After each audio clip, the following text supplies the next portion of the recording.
آیت number 15 to 18۔ ہم نے انسان کو ہدایت کی کہ وہ اپنے ماں باپ کے ساتھ نیک برتاؤ کرے۔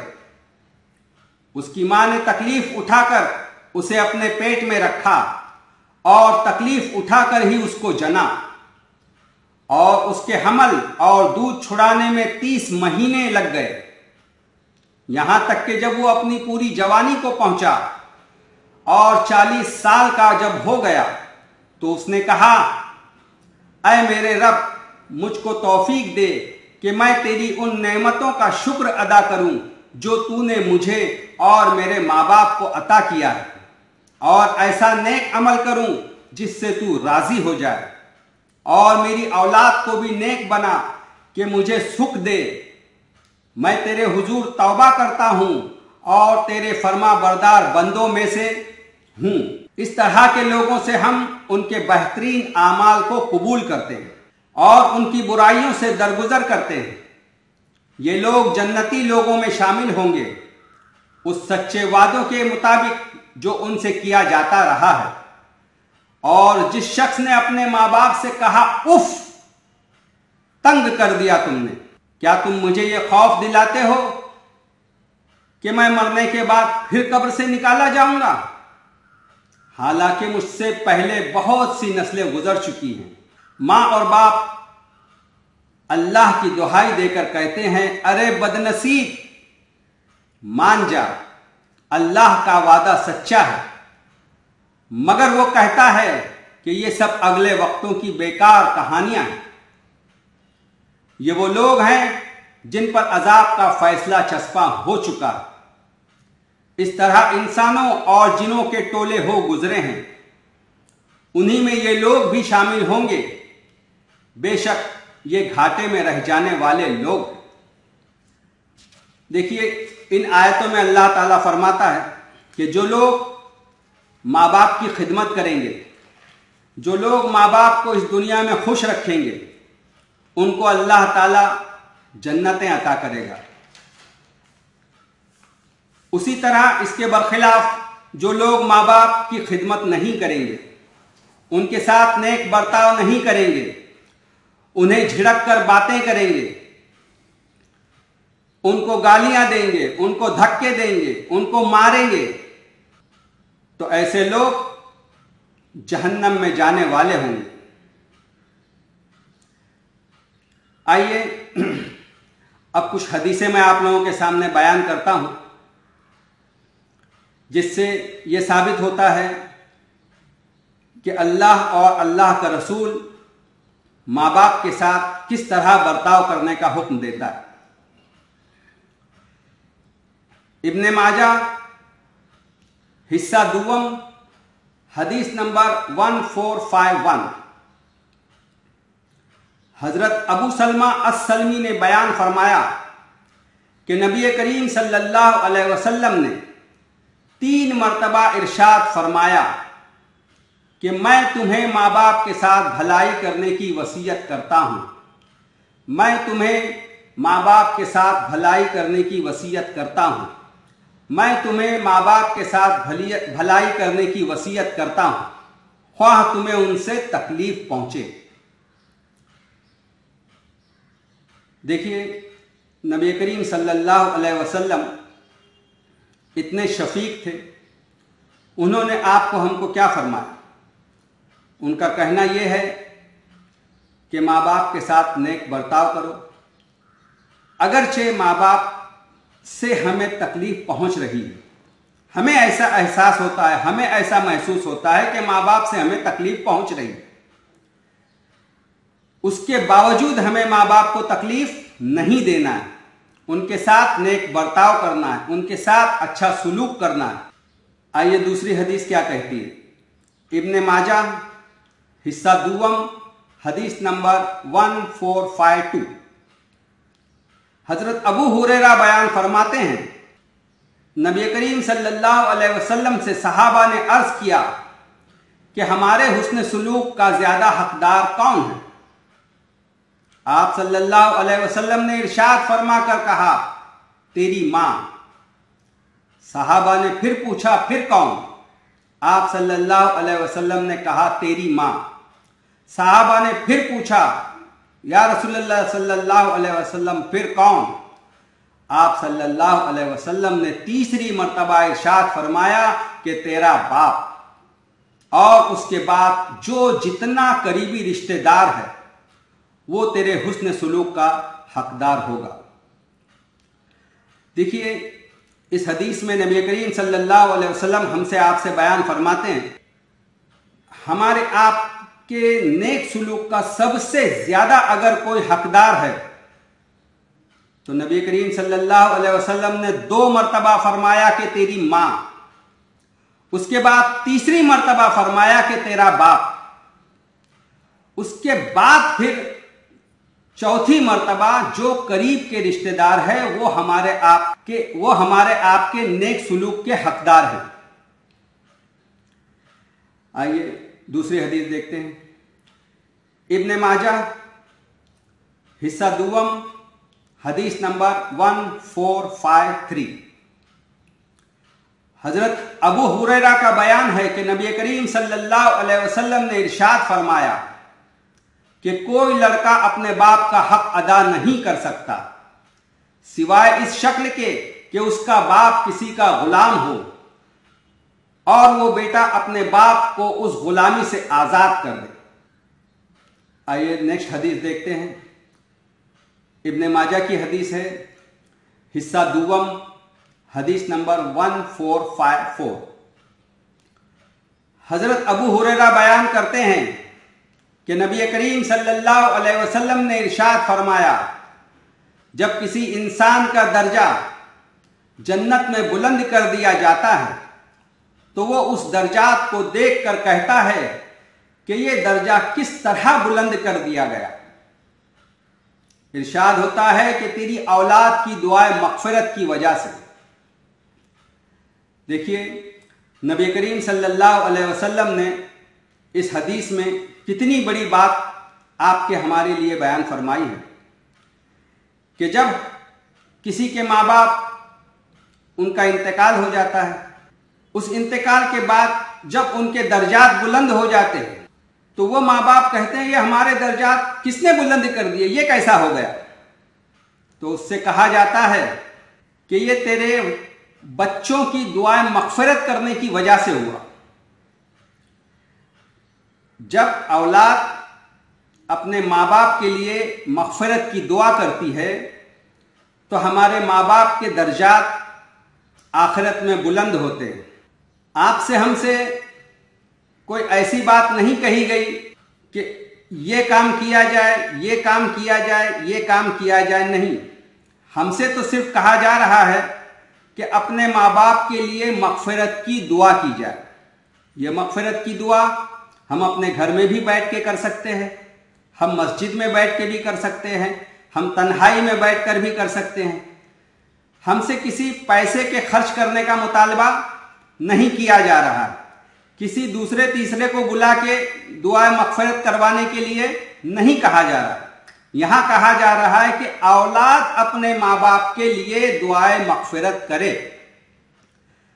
کیا اولاد اپنے ماں باپ کے لیے اتنا بھی نہیں کر سکتی ہے کہ اپنے ماں باپ کی مغفرت کی دعا کر لے؟ اور یہ دعا جب تک ہم زندہ ہیں، چاہے ہم 100 سال کے ہو جائے، تب تک ہمیں اپنے ماں باپ کی مغفرت کی دعا کرتے رہنا چاہیے۔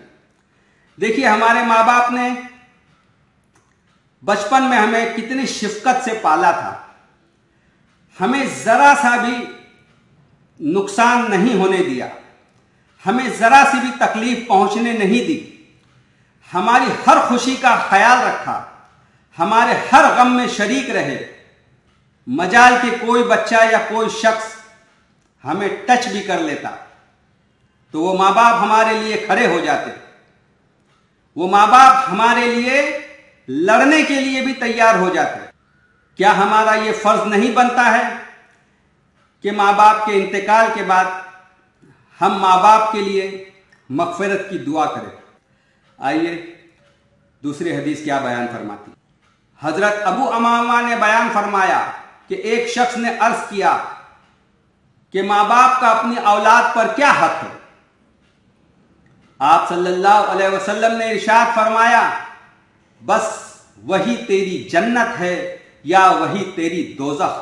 اس حدیث میں نبی کریم صلی اللہ علیہ وسلم بیان فرماتے ہیں کہ اگر ہم نے ماں باپ کی خدمت کی، اگر ہم نے انہیں خوش رکھا، تو یہی ماں باپ ہماری جنت ہوگی، اور اگر اسی ماں باپ کو ہم نے تکلیف پہنچائی، چاہے وہ تکلیف جسمانی ہو، چاہے وہ تکلیف ذہنی ہو، کسی بھی طرح کی تکلیف اگر ہم پہنچاتے ہیں اپنے ماں باپ کو، تو حضور صلی اللہ علیہ وسلم نے ارشاد فرمایا کہ یہی ماں باپ تیرے لیے جہنم کا ذریعہ بن جائیں گے۔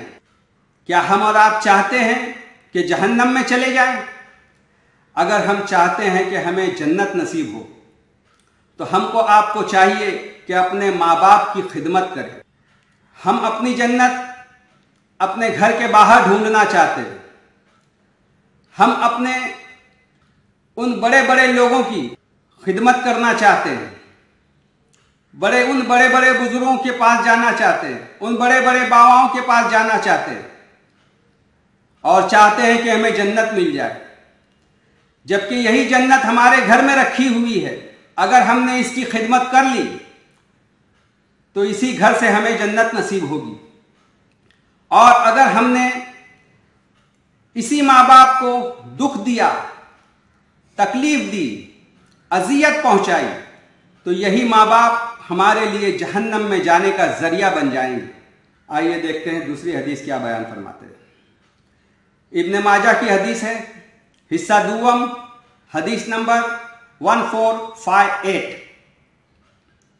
حضرت مالک بن ربیعہ بیان کرتے ہیں کہ ایک روز ہم حضور صلی اللہ علیہ وسلم کی خدمت میں بیٹھے ہوئے تھے کہ ایک شخص نے حضور صلی اللہ علیہ وسلم سے سوال کیا کہ کیا یا رسول اللہ، میرے باپ کا انتقال ہو گیا، اب میں ان کے لیے کیا نیکی کر سکتا ہوں؟ حضور صلی اللہ علیہ وسلم نے ارشاد فرمایا، نمبر 1، ان کے لیے مغفرت کی دعا کر۔ نمبر 2، ان کے مرنے کے بعد ان کے تمام وعدے پورے کر۔ نمبر 3، جن کے ساتھ ماں باپ نیک سلوک کرتے تھے ان لوگوں کے ساتھ نیک سلوک کر۔ نمبر 4، ان کے بنائے ہوئے رشتوں کو قائم رکھ۔ دیکھیے، اس حدیث میں حضور صلی اللہ علیہ وسلم نے ہمیں 4 باتوں کی نصیحت فرمائی، یا یہ بھی کہا جاتا ہے کہ 4 باتوں کی وصیت کی، کہ ہمیں ماں باپ کے لیے مغفرت کی دعا کرنا، ہم اپنے ماں باپ کے لیے مغفرت کی دعا کریں، ان کے مرنے کے بعد ان کے وعدے پورے کریں۔ اب ان کے وعدے کیا ہوں گے؟ انہوں نے کچھ وصیت کی ہوگی، انہوں نے کچھ بات تم سے کہی ہوگی کہ اس طرح کرنا، اس طرح نہیں کرنا۔ جیسے وصیت میں یہ کہا ہوگا کہ میرے فلاں فلاں بیٹے کو اتنی رقم زیادہ دے دینا کیونکہ وہ کمزور ہے، یا یہ کہا ہوگا فلاں فلاں بچہ یتیم ہے، کچھ پیسہ ان کو دے دینا، یا یہ بھی کہا ہوگا کہ میرے مرنے کے بعد میرے لیے بیٹا مغفرت کی دعا کر لینا۔ تو ماں باپ نے ہم سے جو بھی وعدے کیے ہیں مرنے سے پہلے، تو ہم پر آپ پر یہ واجب ہو جائے گا کہ ہم ان وعدوں کو پورا کریں۔ ہم اپنے آپ میں جھانک کر دیکھیں کہ ہمارے ماں باپ مرتے وقت جو وصیت کر گئے، کیا ہم ان پر عمل کر رہے ہیں؟ کیا ہم نے ان کی ساری وصیتوں پر عمل کیا ہے؟ کیا ہم نے بیٹیوں کا حق ادا کیا ہے؟ کیا ہم نے اپنے چھوٹے بھائیوں کا حق ادا کیا ہے جو ماں باپ ہمارے لیے وصیت کر گئے تھے؟ تو ہم کو آپ کو چاہیے کہ ہم ماں باپ کے ان تمام وعدوں کو پورا کریں جو ماں باپ ہم سے کر گئے ہیں۔ یہ نہ سمجھا جائے کہ یہ ماں باپ کا کہنا ہم مان رہے ہیں، ہم یہ سوچ کر اس بات کو مانیں کہ ہم حضور صلی اللہ علیہ وسلم کی بات پر عمل کر رہے ہیں، ہم حضور صلی اللہ علیہ وسلم کا کہنا مان رہے ہیں۔ حضور صلی اللہ علیہ وسلم کے واسطے سے ہمیں آپ کو چاہیے کہ ہم اپنے ماں باپ کے ان وعدوں کو پورا کریں۔ اور چوتھا کہ ان کے بنائے ہوئے رشتوں کو قائم رکھنا۔ ماں باپ نے جن سے رشتہ قائم رکھا تھا، جیسے ان کے کوئی دوست تھے، جیسے ان کے کوئی پڑوسی تھے، ماں باپ نے جن سے رشتہ قائم رکھا تھا ان رشتوں کو قائم رکھنا۔ ہمیں آپ کو ان رشتوں کو توڑنا نہیں ہے کہ اب تو ماں باپ کا انتقال ہو گیا ہے، تو اب ان رشتوں کو رکھ کر کیا فائدہ؟ نہیں، بلکہ ماں باپ کے ان رشتوں کو قائم رکھنا ہے کہ میرے ماں باپ کے یہ دوست تھے، میرے ماں باپ کے یہ پڑوسی تھے، میرے ماں باپ نے اس رشتے کو قائم رکھا تھا، لہذا ہمیں آپ کو چاہیے کہ ماں باپ کے ان رشتوں کو ہم قائم رکھیں، ان رشتوں کو نہ توڑیں۔ آئیے مسلم شریف کی ایک حدیث بیان کرتا ہوں، والیوم 1 پیج نمبر 162۔ مسلم شریف میں میرے پاس جو کتاب موجود ہے اس میں حدیث نمبر بیان نہیں کیا گیا ہے، لہذا میں پیج نمبر بیان کرتا ہوں۔ حضرت ابو ہریرہ سے روایت ہے کہ نبی کریم صلی اللہ علیہ وسلم نے ارشاد فرمایا کہ اپنے باپ سے نفرت مت کرو، جس نے اپنے باپ سے نفرت کی وہ کافر ہو گیا۔ دیکھیے نبی کریم صلی اللہ علیہ وسلم کتنی بڑی بات ہم سے آپ سے کہہ رہے ہیں کہ اپنے باپ سے نفرت مت کرو، بلکہ اپنے باپ سے محبت کرو۔ دیکھیے ہمارے باپ نے ہمیں بچپن میں کس طرح پالا تھا، ہم اپنے باپ کے ان احسانات کو یاد رکھیں اور اس احسان کے بدلے ان کے ساتھ ہمیں احسان کا معاملہ کرنا چاہیے اور نیک برتاؤ کرنا چاہیے، نیک سلوک کرنا چاہیے، نہ کہ ان سے دل سے نفرت کرنا چاہیے۔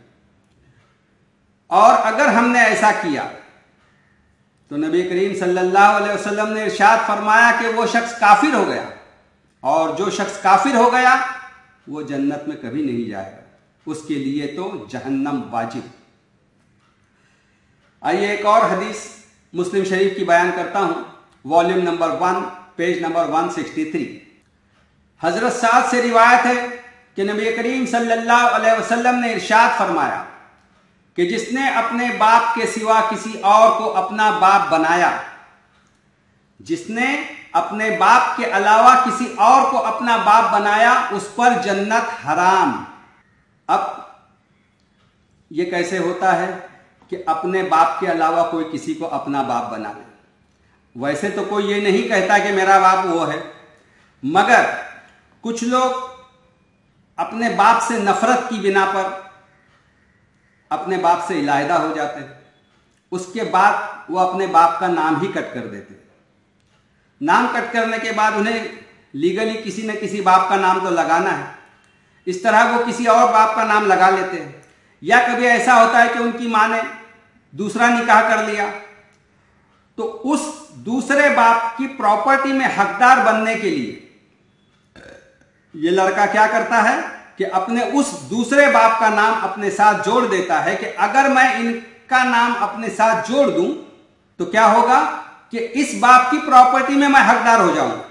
اس طرح کرنا بہت غلط ہے، اور حضور صلی اللہ علیہ وسلم نے ارشاد فرمایا کہ اس شخص پر جنت حرام۔ کبھی کبھی ایسا بھی ہوتا ہے کہ کچھ لوگ نو مسلم ہوتے، ابھی ایمان لائے، تو ویسے لوگ بھی کبھی کبھار ایسا کرتے ہیں کہ اپنے باپ کے نام کو ہٹا دیتے ہیں، اپنا نام بھی بدل دیتے ہیں، اپنے باپ کا بھی نام بدل دیتے ہیں، اور پھر کسی اور باپ کا نام لگا دیتے ہیں۔ نہیں، حضور صلی اللہ علیہ وسلم نے ارشاد فرمایا کہ تمہارا باپ تو زندگی بھر وہی رہے گا، تم مر جاؤ گے اس کے بعد بھی تمہارا باپ وہی رہے گا۔ آئیے ایک اور حدیث بخاری شریف کی بیان کرتا ہوں۔ میرے پاس جو کتاب ہے اس میں پارے کے حساب سے ہے، پارہ نمبر 22 صفحہ نمبر 74، حدیث نمبر 337۔ حضرت ابو ہریرہ سے روایت ہے کہ نبی کریم صلی اللہ علیہ وسلم کے پاس جب کوئی جنازہ لایا جاتا جس پر قرض ہوتا